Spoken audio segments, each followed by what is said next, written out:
Hi everyone, welcome back to another video. Today I'm going to talk about the possibility of investing in cryptocurrency. The halving is coming up and a lot of experts say this is a great time to get in.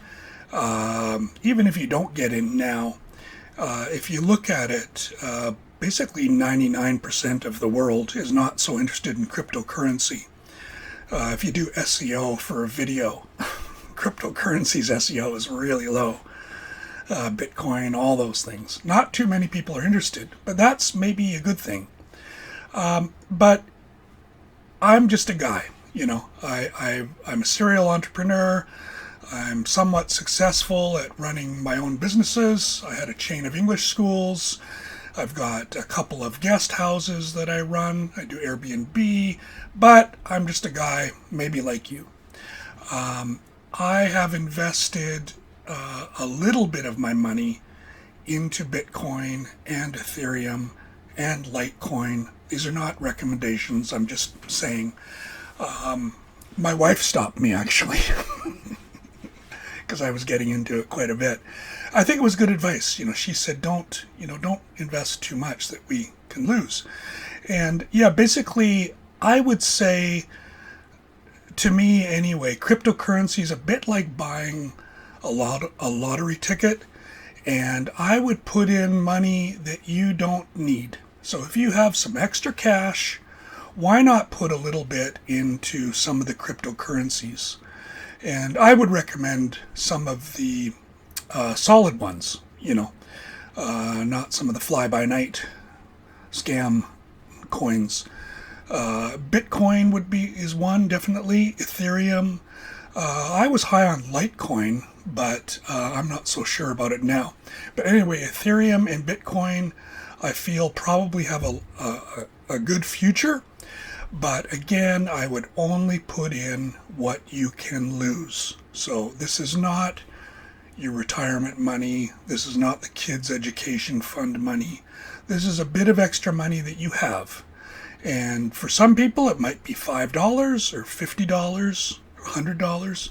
For some people, it might be a few thousand. For others, if you're very rich, then maybe it's a lot more. But again, this would be money that you can lose. I would not bet your house on cryptocurrency. That's my opinion. You may find that you have some friends and they are well into, they're very much into cryptocurrency. But they're not so willing to tell you what they think or give you advice. And that's because they value you as a friend. They don't want to lose you as your friend. They don't want to lose you as their friend.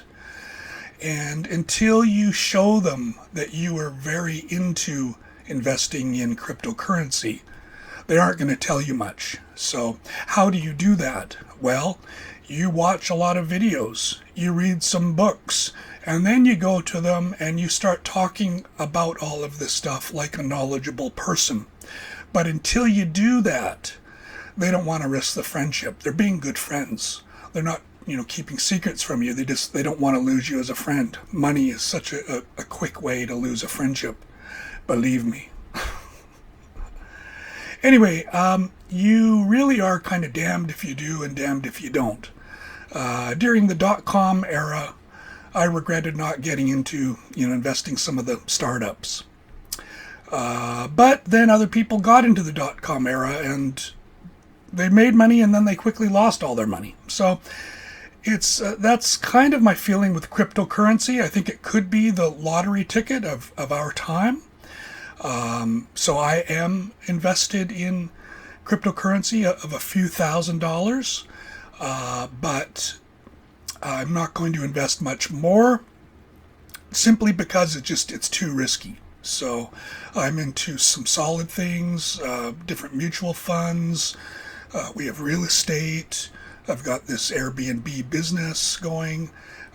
So I'd be very careful. It should be something that you can lose. You don't want your wife divorcing you over what you've done with cryptocurrency. One person I would recommend listening to on YouTube is Michael Saylor. Listen to what he says. I would also find negative videos, negative books about cryptocurrency investing. See what they say. And then also do the same with some positive books and positive videos. And then you need to decide. But it shouldn't be, we tend to get brainwashed and everyone's going, rah, rah, Bitcoin, wow, it's going up so much. You need to step away from the hype. We're such emotional beings, and you need to be very logical about this and very careful about this. So you need to decide on your own situation if you want to risk some money that you don't need, and then you need to really study this stuff. It's not an easy thing to know, to get your mind around. So you need to do some research and then decide for yourself. Now, my disclaimer. Yep, this is not financial advice. This is for entertainment purposes only. Good luck with whatever you decide. Thank you for watching. See you in the next video.